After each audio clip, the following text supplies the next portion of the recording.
Hello, magandang araw. Ako po si Kuya Louie at meron tayong computer dito na ang problema daw nung pinower on nila, nangamoy sunog. Ang sabi nung may-ari, mahigit 2 months nilang hindi pinower on ito at nung nag-power on, nangamoy sunog daw.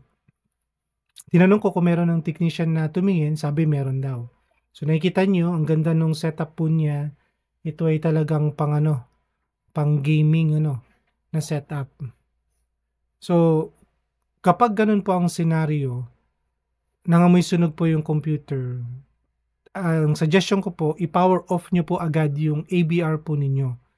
Or yung kung meron mang switch yung power supply nyo, i-power off nyo po yon or tanggalin nyo po agad sa saksakan dun sa may power supply. Para hindi na po madagdagan yung sira. At second na advice ko po, huwag nyo nang i-power on pa. Dalhin nyo na lang po sa mapagkakatiwalaan nyo pong technician para ma-check po kung meron pa pong sira o kung anong naging sira niya. Ang reason po kasi noon, kapag halimbawa nangamoy sunog na tapos pinilit nyo pong i-power on, baka lalong dumami po yung sira. Baka masira po yung motherboard, yung CPU, yung video card, mamahal po ng mga piyesa na yan eh. Okay. So ngayon, ang first suspect ko po dito, yung ating power supply. Pero syempre, maganda rin po na inspect muna natin yung motherboard, yung video card, para makita kung merong part na nasunog. So, ang ginagamit ko po, para makita ko ng malinaw, yan, bumili ako nung ganitong LED flashlight. So, in-inspect ko po isa-isa yan, yung mga malapit po dun sa power supply.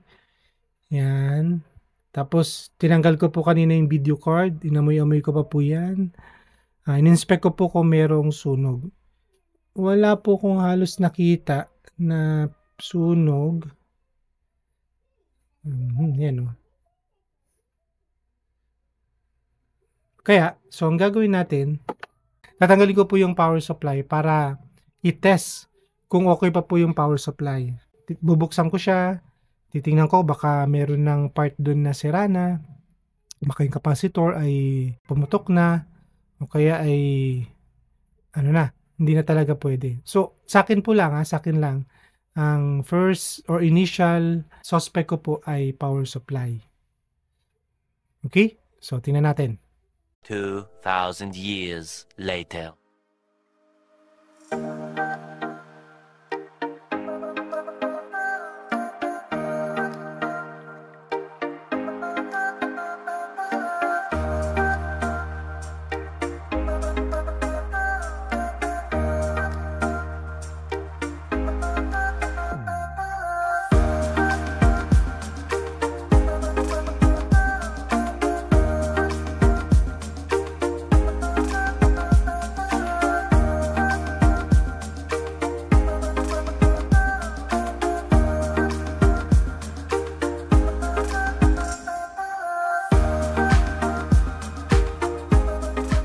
Okay, tingnan nyo guys.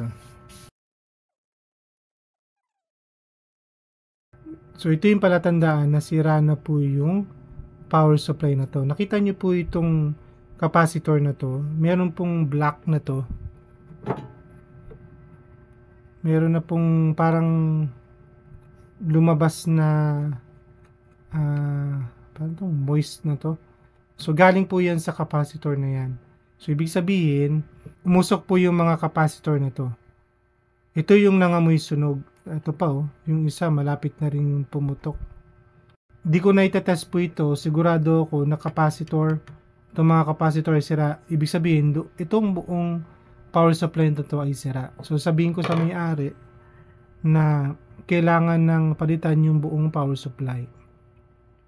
Ang iniisip ko na lang, sana ito lang yung nasira. Itong power supply na ito ang nasira. Kasi baka nadamay po yung motherboard pero sana sana ito lang. Kaya para sa akin, yung ganitong power supply hindi na nire-repair Talagang papalitan na ng buo. Kasi hindi na rin ako sigurado kung yung ibang piyesa dito ay okay pa. May mga magagaling at mahusay na technician na kayang gawin po yun. Kayang ayusin po itong power supply. Pero para sa akin talaga, palit na ng buo. Para sigurado na hindi masira or di madamay po yung mga iba pang pyesa. So wait lang, bibili lang kami ng power supply. 2,000 years later. Okay, so nakabili na tayo ng power supply. Ito po yun. At ito ay semi-modular na power supply. So ilagay na po natin dito sa ating computer. Tingnan natin kung gagana na po siya.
Okay, so na ikabitan natin yung mga power cable tulad ng ATX24 pin, ATX 12 volts na 8 pin, tapos PCIe 8 pin na para sa video card o power sa video card.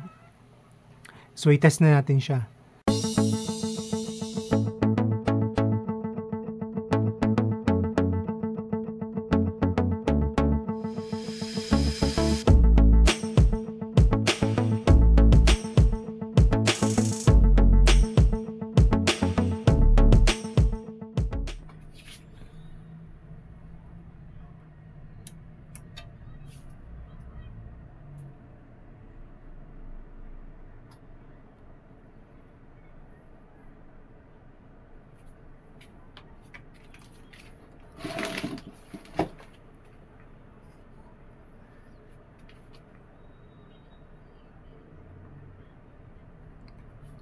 Yes, nag-power on po siya. So, hindi po nasira yung motherboard, hindi po nasira yung video card. Ang CPU niyo po, okay po lahat. So, ang naging sira lang po dito ay yung power supply. Mabuti na lang, power supply lang po ang nasira. So, paalala ko po muli sa inyo, kapag ang sira po ng computer ay, halimbawa, nangamoy, sunog, huwag nyo na po siyang ipa-power on. Huwag nyo na po siyang gagalawin. Dalhin nyo na po siya sa mapagkakatiwalaan nyo pong technician. Kasi pag ginalaw nyo po yan o pinower on nyo po ulit, baka madagdagan yung sira ng inyong computer. Tulad ng motherboard, power supply, video card, at marami pang iba. So hope may natutunan kayo sa video na ito. At kung nagustuhan nyo po ang video na ito, please, pwede nyo po itong share. Pwede nyo pong pinutin yung like button at pwede po kayo mag-subscribe kung hindi pa po kayo nakasubscribe sa channel ko. Maraming salamat. Ingat po tayo lagi.